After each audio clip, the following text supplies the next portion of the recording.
45 years ago, March 21st, 1980 would change the Philadelphia crime family forever. In fact, according to George Anastasia and several other reporters, this was the beginning of the end of the Philadelphia crime family. The reigning boss, Angelo Bruno, had become the godfather for over 20 years and kept stability within the crime family, rather through loan sharking, gambling, and have a whole crew put together. However, within Bruno's own crime family, many people started to feel him slipping due to him not wanting to get involved in the drug trade business, despite him receiving drug money from the Gambino family members. He would not get involved with many of the lucrative businesses once casino became legal. Therefore, a faction within his own family started to build, and the distrust of Bruno began to grow. Unbeknownst to Bruno in this day, he did not know that many of his own family members would turn against him. On a cold, rainy night, Angelo Bruno had dinner at Cousin's Little Italy. Many underworld observers believe Frank Sedone gave a kiss of death on Angelo Bruno by kissing him on the cheek before Angelo Bruno had his last ride. His chauffeur, John Staffa, a young Sicilian, would drive Bruno to his home on Snyder Avenue. It was a dark, windy, rainy night, and before Bruno would have his last ride, he would pick up a newspaper to read while he was being taken home. Staffa parks across the house on 9th and Snyder. Him and Angelo Bruno would engage in a conversation. Bruno's window is lowered down as he flicks a cigarette, whether that had been lowered by Angelo Bruno himself or John Stanford lowered it for him. Two men walk behind him, and as Angelo Bruno flicks the cigarette, a gunshot blast goes off. The gunshot will take Angelo Bruno's life instantaneously, causing a whole rift between the whole criminal underworld. Stanford is hit with the pellets from the shotgun blast. The two men had fled from the murder scene, and then John Stanford would do the same. Now, many people are uncertain if John Stanford was involved in the conspiracy or he was just an unwilling participant that just happened to take place on the same day. But March 21st, 1980, the Godfather was gone. His corpse would be left in a car unattended until neighbors hear around the gunshot blast in the neighborhood, and the media will get a hold of it, and it becomes a media circus. His body be left in the car.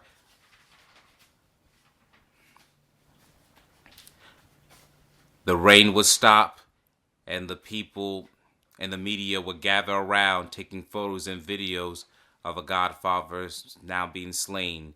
Pictures would circulate across the news, and many people would mourn the loss of the Godfather. In fact, you can also hear some of the crying family members and friends asking the police to take him out, since his body was left in display for over an hour. According to several law enforcers, Angelo Bruno traveled around the country settling disputes among the mafia organization. He was a man known to often overrule violence. His Philadelphia family was reportedly into loan sharking and gambling, apparently avoiding drug trafficking and prostitution. Because of his reign of peace, many were shocked by his slaying, especially attorney Jacob Kosman, a longtime friend and legal advisor to Bruno. Bruno was under almost constant indictment by law enforcers in South Jersey and Philadelphia. Just last week, he went before the closed-door New Jersey State Commission of Investigation. Just last night, Kosman and Bruno dined together at Cuz's restaurant in South Philadelphia. Kosman left early, leaving his friend for the last time. Do you think it's connected with the SCI investigation? No. The SCI investigation was practically over already. Practically over. Did people wonder, so it didn't have anything to do with him talking, or people worrying? No, not the slightest. What do you think? I don't know. Did he express any nervousness last night? Nervous last night? He was only nervous when he thought I was going to eat some of his macaroni. Sharing Kosman's shock were the neighbors of the reputed mob leader, who watched today as crowds of friends and relatives dropped by the Snyder Street home to give their sympathy to Bruno's wife, son, and daughter. I was just totally shocked. I never believed that anything like this would happen to Angela. Why not? Marvelous person, I thought. He always a gentleman, always had a kind word. I just can't say enough good about him, really. Do you think he was tied to organized crime? Well, I couldn't say yes or no. I don't know if he was or not. As far as I'm concerned, I knew him as he was. Perfect gentleman. Throughout the day, hundreds of people have driven slowly by the house, anxious to get a first-hand look at where Philadelphia's Godfather lived. One woman made note of the address, 934. She said she wanted to play the number. I'm Mary Ellen Gallagher, Channel 6 Action News in South Philadelphia.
You're chucking in the just across the street over there.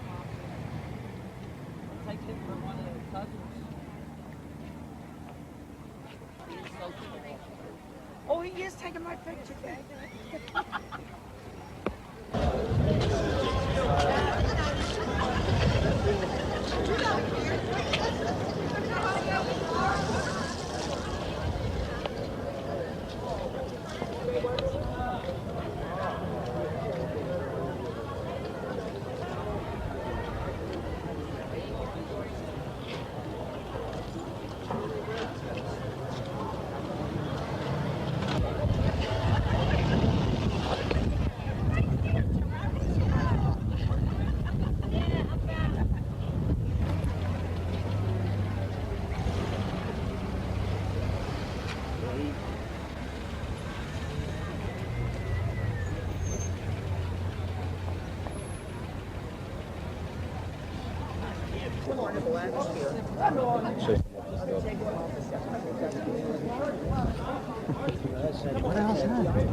All right, off the steps. Everybody off the steps. Everybody off the steps.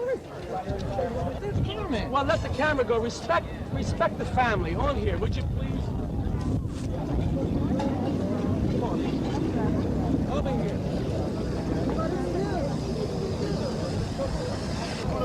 I'm sorry. Back guys, cameras that are going to fall.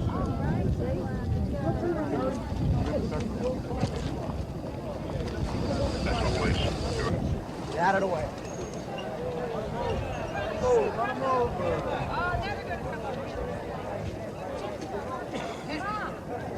I'm right behind you. Keep sliding that. Thank you.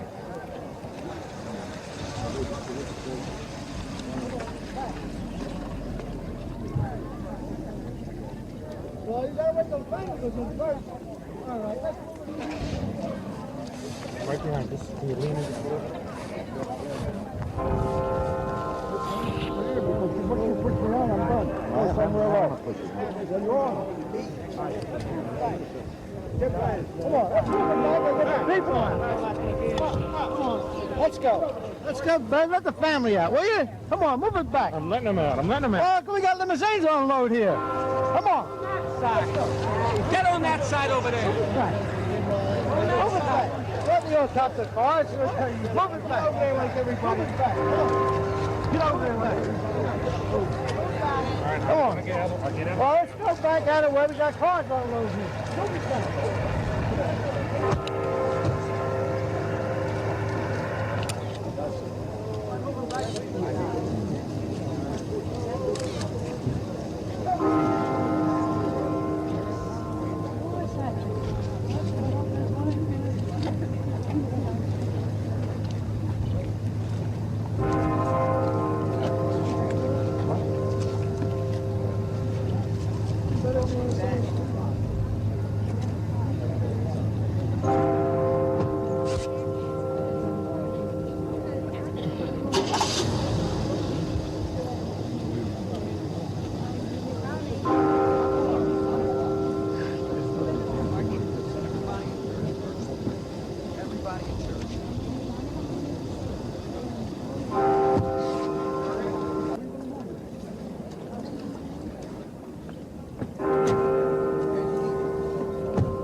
John, walk around.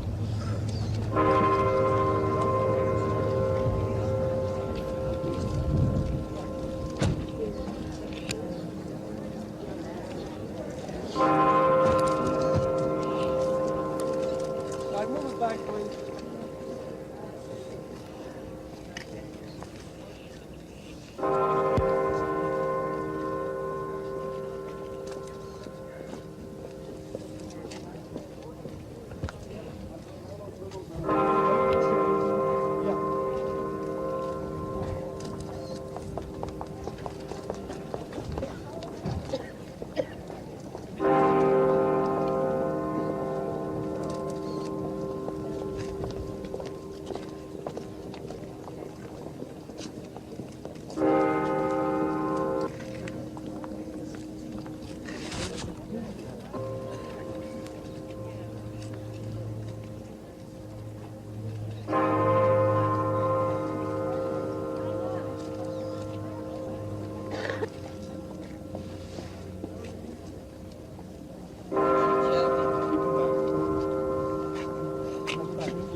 People get back, please. Turn around. Turn around. Let's go, fellas. Give us a break. Will you please let them convicts fall? This guy can better be shoved out, man. Don't worry. Okay.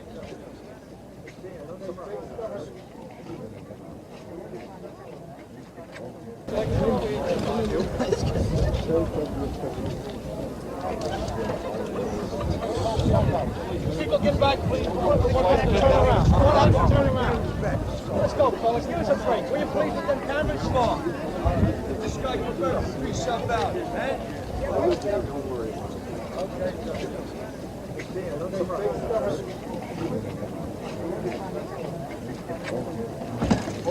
No, it's a pig. Go! Go! Get back. Where's your bag? You can always get back.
Like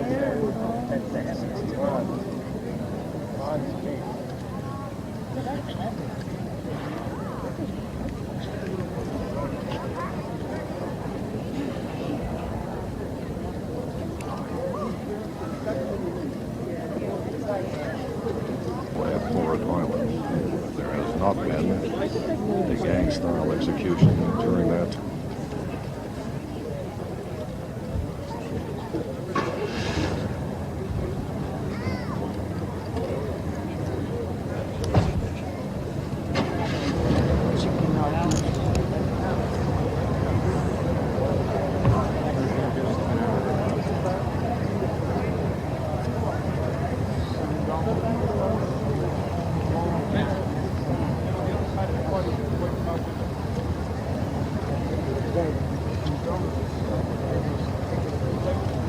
Cooper. Here goes Gina. Gina Cooper. Get a man on the other side of that car. Some of those windows clear. Come on, she's all right. Come on, just step back. I about to step in the bag. Mark, right in the car, Mark.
Now we will show you the resting place of the Philadelphia Godfather.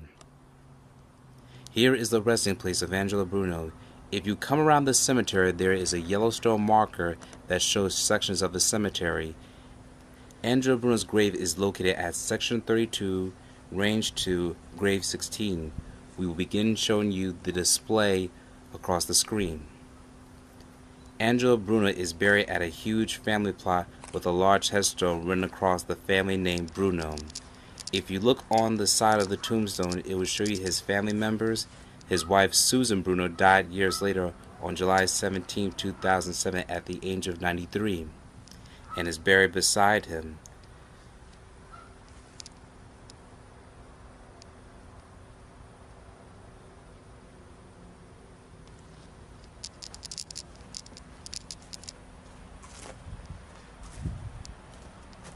His son Michael Bruno is listed on the grave headstone as well and has his own private headstone located at this spot.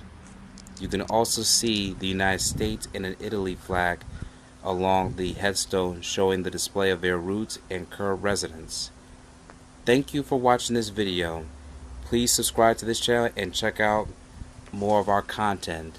Feel free to leave a comment if you like. And this is Infinitely Productions. Stay tuned.